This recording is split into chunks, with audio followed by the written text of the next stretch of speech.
नमस्कार मंडळी, श्री स्वामी समर्थ. यंदाच्या हुताशनी फाल्गुन पौर्णिमेला लागणार चंद्राला ग्रहण, त्यामुळे होळी प्रज्वलित करता येणार का? धुळवड खेळता येईल का? होळी साजरी करायची आहे का? त्याचबरोबर हे चंद्रग्रहण होळीच्या दिवशी आलेलं आहे की धुलिवंदनच्या दिवशी आलेलं आहे? या चंद्रग्रहणाचे वेध आपल्याला कधीपासून पाळायचे आहेत? कारण हे चंद्रग्रहण भारतामध्ये दिसणार आहे आणि गर्भवती महिला, लहान मुलं, ज्येष्ठ मंडळी यांनी वेदादी नियम कधीपासून पाळायचे आहेत? कारण आपल्यासाठी आणि त्यांच्यासाठी वेगळा टायमिंग असतो. त्याचबरोबर चंद्रग्रहणाचा स्पर्श, चंद्रग्रहणाचा मोक्ष आणि चंद्रग्रहणाचा पुण्यकाळ सुद्धा मी तुमच्यासोबत शेअर करणार आहे. होळी, धुलिवंदन आणि चंद्रग्रहणाबद्दल संपूर्ण माहिती या एकाच व्हिडिओमध्ये तुम्हाला मिळून जाईल. त्यामुळे व्हिडिओ स्किप न करता अगदी शेवटपर्यंत नक्की पहा. बघा, यंदा 2026 मध्ये हुताशनी पौर्णिमा ही 2 मार्च सोमवारी सायंकाळी 5:55 सुरू होत आहे आणि पौर्णिमेची समाप्ती ही 3 मार्च रोजी मंगळवारी सायंकाळी 5:07 होणार आहे. आता सर्वात महत्त्वाचा प्रश्न की होलिका दहन नेमकं कधी करायचं आहे?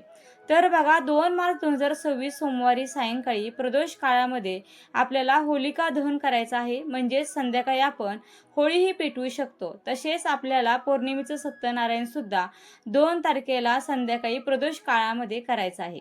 आता तुमच्या मनामध्ये इथे एक प्रश्न येईल की 2 मार्च रोजी सायंकाळी 5:55 हुताशनी पौर्णिमा सुरू होत आहे आणि 3 मार्चला सायंकाळी 5:07 ती संपत आहे. तर खऱ्या अर्थाने होळी ही आपण उदयतिथीनुसार मंगळवारी 3 मार्चला साजरी करायला हवी आणि मग आपण 2 मार्चला का साजरी करत आहोत? तर तुमच्या या प्रश्नाचं उत्तर सुद्धा आता तुम्हाला देते. कारण 3 मार्च रोजी प्रदोष काळ सुरू होण्यापूर्वीच हुताशनी पौर्णिमेची जी तिथी आहे ती समाप्त होत आहे. म्हणून धर्मसिंधू या ग्रंथातील वचनानुसार होलिका दहन हे आपल्याला 2 मार्च रोजी सोमवारी प्रदोष काळामध्ये करायचं आहे आणि चंद्रग्रहणाचा होलिका दहनासाठी कोणताही अडथळा हा येणार नाही. कारण बघा, चंद्रग्रहण जे आहे ते 3 मार्च रोजी मंगळवारी असणार आहे आणि याच दिवशी धुलिवंदन सुद्धा आहे. मात्र 3 मार्चला धुलिवंदनला मात्र नक्की चंद्रग्रहणाचा परिणाम दिसेल आणि तो असा की ग्रहण संपल्याशिवाय आपल्याला धुळवड ही खेळता येणार नाही. म्हणजे धुलिवंदनाच्या दिवशी चंद्रग्रहण आलेलं आहे. होळीचा आणि चंद्रग्रहणाचा काहीही संबंध नाही.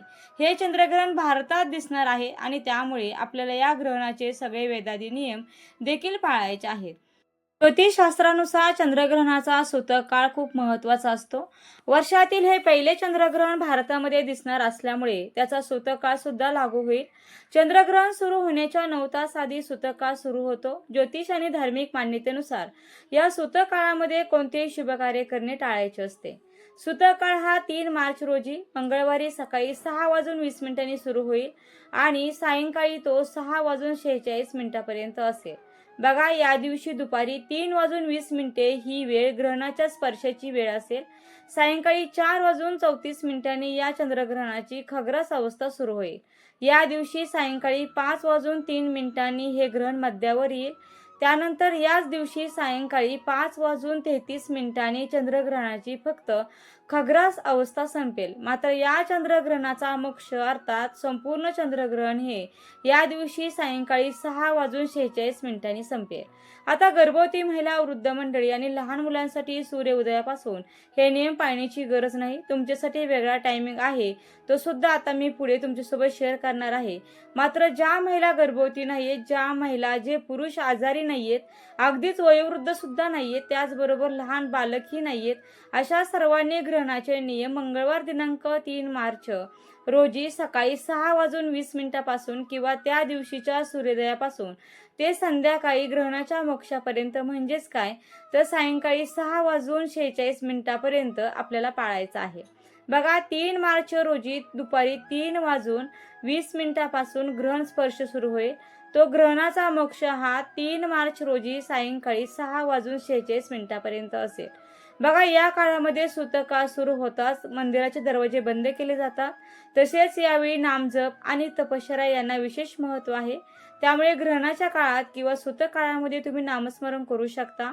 बघा, जी मंत्र स्तोत्र तुमची पाठ आहेत ती सुद्धा तुम्ही म्हणू शकता. जर तुम्ही गुरुमंत्र घेतलेला असेल तर गुरुमंत्राचा जप सुद्धा या ग्रहण काळामध्ये तुम्ही करू शकता. तुम्हाला जर एखादा मंत्र सिद्ध करायचा असेल तर तोही तुम्ही या ग्रहण काळामध्ये करू शकता किंवा जी मंत्र स्तोत्र तुम्हाला तुम्हाला मोबाईलवर ऐकायला आवडतात तर तीही तुम्ही ऐकू शकता, किंवा टीव्हीवर मोबाईलवर घरात मंत्रस्तोत्र लावून ठेवा, म्हणजे सगळ्यांच्याच ती कानी देखील पडतील आणि आपल्या घरामध्ये मंत्रस्तोत्राचे जे ध्वनी आहेत, उच्चार आहेत ते पसरतील आणि त्यामुळे घरातील वातावरण सुद्धा सकारात्मक राहील, प्रसन्न राहील. ग्रहण काळात आपण जे शिजवलेलं अन्न आहे ते जे साठवलेलं अन्न आहे किंवा पाणी आहे तर त्या सर्वांवर तुळशीपत्र ठेवायचं आहे.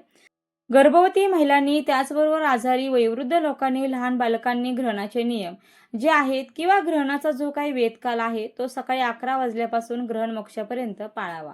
म्हणजेच काय तर 3 मार्च 2026 रोजी मंगळवारी सकाळी 11 वाजल्यापासून ते सायंकाळी 6:46 नियम पाळले तरी सुद्धा चालणार आहे.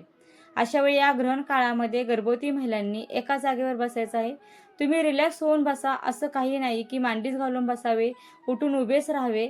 आपल्या घरातील जी मोठी मंडळी सांगतात, जसं की बघा रिलॅक्स आपण बसू शकतो, बाथरूमला जायचं आहे, टॉयलेटला जायचं आहे. फक्त ग्रहण काळामध्ये आपली बोटं वगैरे मोडायची नाहीये, चाकूने विळीने काही चिरायचं नाहीये, कात्रीने काही कापायचं नाहीये, पायाची अडी घालून बसायचं नाहीये किंवा कोणाची वेणी देखील घालायची नाही. आपण स्वतः आपली वेणी देखील घालायची नाही.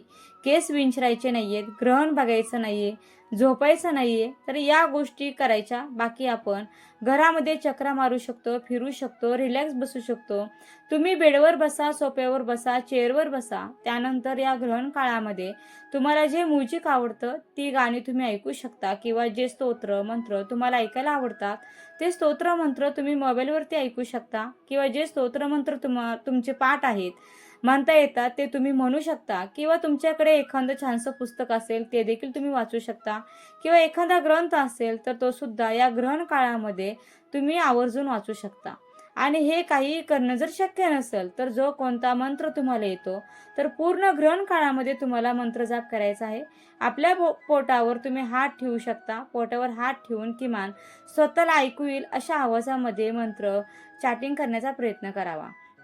असं म्हटलं जातंय की आपल्या पोटावरती हात ठेवून स्वतःला ऐकू येईल अशा आवाजात जर आपण मंत्रस्तोत्र म्हटले तर आपल्या बाळाला सुद्धा त्याचे आशीर्वाद मिळत असतात आणि आपल्या बाळापर्यंत ती सेवा देखील पोहोचत असते.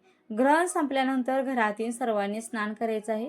स्नान करताना आंघोळीच्या पाण्यामध्ये जर तुमच्याकडे गंगाजल असेल तर थोडं थोडं गंगाजल सर्वांच्या आंघोळीच्या पाण्यात टाकायचं, त्या पाण्याने स्नान करायचं आहे. किंवा तुमच्याकडे गोमूत्र असेल तर एक एक थेंब गोमूत्र आंघोळीच्या पाण्यामध्ये टाकायचं आणि त्या पाण्याने स्नान करायचं आहे. घर झाडून पुसून घ्यायचं आहे, देवपूजा करायची आहे आणि त्यानंतर मग आपण जेवण वगैरे तुम्हाला ज्या काही गोष्टी असतील खायच्या प्यायच्या असेल तर त्या आपण यानंतर करू शकतो. तर आता आपण या ग्रहणाच्या दिवशी काय करावं आणि काय करू नये, तर बघा कोणते महत्त्वाचे नियम असतात की जे आपल्याला ग्रहण असल्यावरती पाळावेच लागतात, किंवा ते पाळणं देखील आपल्या सर्वांसाठी अनिवार्यच आहे. तर बघा आपल्या गावच्या सूर्यास्तापासून ग्रहण मोक्षापर्यंत अगदी अल्पकाळ या ग्रहणाच्या पुण्यकाळ असणार आहे. तर या ग्रहणाच्या काळामध्ये आपल्याला श्राद्ध तसेच जो काही दानधर्म असतो तर ही कर्मे करता येतील. आणि ग्रहणाचा जो काही वेदकाळ आहे तर या वेदकाळामध्ये स्नान, देवपूजा, नित्यकर्म, जप जापे, श्राद्ध ही सर्व कामे आपल्याला ही करता येणार आहेत. तसेच बघा ग्रहण काळामध्ये भोजन करणे टाळावे असे देखील सांगितले जाते. विशेषतः गर्भवती महिलांनी अधिक काळजी घ्यावी अशी समजूत आहे. मात्र ग्रहण काळात गर्भवती महिला पाणी मात्र पिऊ शकतात. आता ग्रहण सुरू होण्यापूर्वी अन्न शिजवणं टाळायला हवं. तसेच ग्रहणाचा जो सूतक काळ हा ग्रहण सुरू होण्याच्या 9 तास आधीपासून सुरू होतो. त्यामुळे आपल्याला सूतक काळ सुरू होण्याच्या आधीच अन्न शिजवून ठेवायचं आहे. आणि हे शिजवलेलं जे अन्न असतं त्याच्यावर आपल्याला तुळशीपत्र देखील ठेवायचं आहे. जे काही अन्नपदार्थ आपण बनवतो तर त्या प्रत्येक अन्नपदार्थावरती आपण एक एक तुळशीपत्र म्हणजे एक एक तुळशीचं पान ठेवावे. त्याचबरोबर आपल्या पिण्याच्या पाण्यामध्ये सुद्धा आपल्याला तुळशीचं पान मिसळून ठेवायचं आहे, जेणेकरून जेव्हा ग्रहणाचा मोक्ष होईल म्हणजेच ग्रहण संपेल त्याच्यानंतर आपण हे अन्नपदार्थ खाऊ पिऊ शकतो. तर या व्हिडिओमधून तुम्हाला चंद्रग्रहण आणि होळी संदर्भातील संपूर्ण माहिती मिळाली असेल. पण तरीसुद्धा अजून काही प्रश्न असतील तर खाली कमेंट बॉक्समध्ये नक्की विचारू शकता. आणि व्हिडिओ आवडला असेल तर व्हिडिओला नक्की लाईक करा, शेअर करा आणि चॅनलला सबस्क्राईब करायला मात्र विसरू नका. आणि व्हिडिओ शेवटपर्यंत पाहिल्याबद्दल अगदी मनापासून तुमची खूप खूप आभारी आहे. धन्यवाद. श्री स्वामी समर्थ. जय जय स्वामी समर्थ. रामकृष्ण हरी. जय जय रामकृष्ण हरी. ओम नमो भगवते वासुदेवाय नमः.